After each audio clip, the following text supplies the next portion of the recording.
the church today in the world we live in, and young adults' involvement in the church. I wanted your thoughts on that and what you think about church today and our young adults' involvement. Yeah, that's a fair question. As we are in what we consider the post-pandemic, age and moment, having come through this season where there's a lot of uncertainty about how church was going to go, if we were ever going to return back to church as it was before. And so I find for the church today in general that we're a lot like the New Testament church, and that the New Testament church seemed like they were trying to get stable and trying to get their legs underneath them, as Paul was going from place to place, from area to area, from Corinth to Ephesus, to all these different places, trying to correct. Maybe correct's not the right word, but trying to help people to understand how to do this thing in the church. And I think we are finding ourselves in a very similar place as we were coming back to doing church like this once again. I think we're going to find that we're going to see a lot more the importance of small groups as well. The early church started in people's homes, so I think that's something that we're going to see. So as far as the church today, I think that's where we are. Small. I think you said a word and you backtracked, but it made me even think about even just the world today. You said the word. Paul helped her churches correct, kind of. Yeah, I would say correct, kind of fix the things that they weren't doing right. Correct is the right word, but I think going back to what we just were kind of talking about, church today, even society today, the word correct, like, oh, we need to correct this. It's almost like a buzzword. It's just like, oh, what connotation? Mm-hmm. Yeah. It's just like, oh, this needed correction. We already thinking like it had to be something terrible. What's going on? Who's stealing money? What? Yeah. So even just that, even church today, we're so sensitive with buzzwords and things like that, like correct or things like that. But in all honesty, that's exactly what Paul did, though. Yeah. Mm-hmm. And we do, I think, need to be careful, because I think a lot of, when we look at the Pauline letters, a lot of them were how do you kind of how do you do church within culture, right? The intersection of both church and culture. What happens? We know God's word reigns supreme, right? We know that is the ultimate standard. But the question really is, there's certain things within culture. How do we deal with those things in culture as far as the church goes? And so if correct becomes a dirty word, like almost, if correct has a negative connotation, well, it's just something else. I'd rather somebody come to Christ than me not use the word correct, right?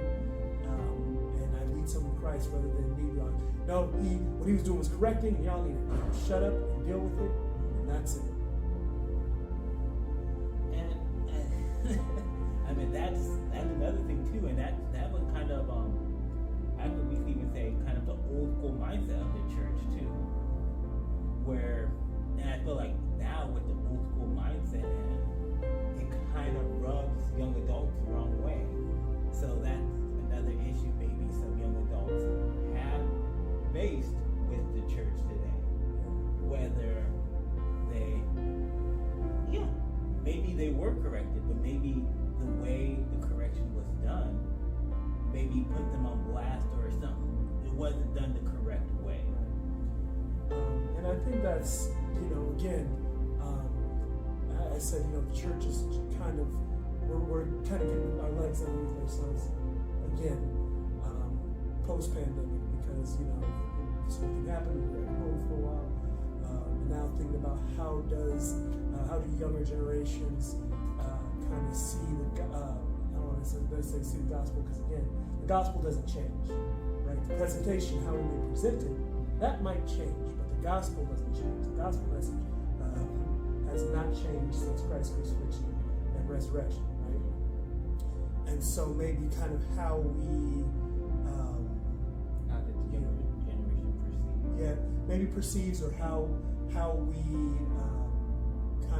how we put it out there, how we put the gospel message out there, may change a little bit because again, the culture changes, right? And I think too, I know with some people I've worked with and spoken to, and actually this goes back to the correction that you were talking about.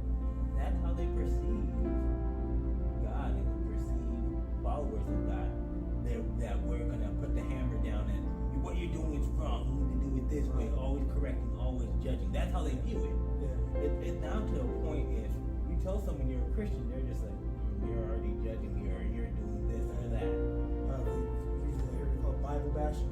You're bashing me with your religion. It's like it's not necessarily the case. There is a standard that is set, and you have to follow that standard. But at the same time, I'll say, coming from that place where that correction did happen in a harsh way, learning that we have to correct with love, right? The older generation told you what to do, when to do it, how to do it, and everything. It was like, well, this is what you need to do. This is what you have to do. Don't talk back. Don't. You have to accept what I'm telling you what to do. And so for now, the younger generation, especially when we see some of the hypocrisy of older generations, and the generations coming up can maybe see some of our hypocrisies. Now it's like, okay, now why should I do that when you're doing this other thing? That other thing you're telling me how to live my life? And so now understanding those things, right? Peeling back those issues, right? Figuring out how to talk to people and say, hey, I mess up as well. But that doesn't make this, not sin. This thing is still sin. I may sin in this way, but that doesn't mean if I tell you you shouldn't do this, you shouldn't do it. But I may mess up in this way. But we have to have that kind of understanding. And then if we can do that, we can get to the root of the gospel message.